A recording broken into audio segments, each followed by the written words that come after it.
As soon as it became privatized, I noticed the difference, and I started getting complaints because I'm a homeowner president. They would call me and complain about the trash not being collected.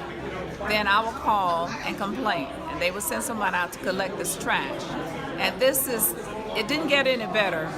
It got progressively worse, where they leave entire streets where the trash has not been collected. Well, I can tell you that when it was a city service, that there was much more service. And I think a lot of that had to do because they were employees of the city. A lot of them lived in the city. And so because they were on the job for so many years, rather than being transitory employees, they got to know the neighborhoods. So they became like a neighborhood crime watch. They became the neighborhood guys who would look out for people, and when they saw something that wasn't right, they would call the police or they'd knock on somebody's door. So I think that the difference in service is basically just personal service. I would love for the city to retake it. The city manager just informed us that we need $20 million. I don't know where we get that money from, but I would be willing to pay extra in taxes in order to get the city to reclaim our public works.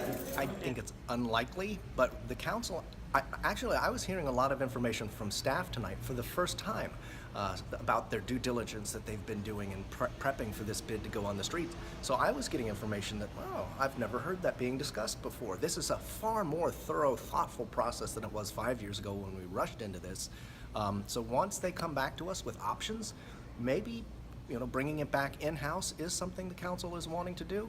Like I say, it's not likely because of the expense, but we'll see. Well, I think what they really need to understand is it's not an unhappiness with Waste Pro. I guess Waste Pro's sort of by default gets blamed for that, but there's a deficiency in the contract. There's a deficiency in what was initially agreed to and what has been demanded. We've always been demanded and compared to in-house services, but we're $3 million less.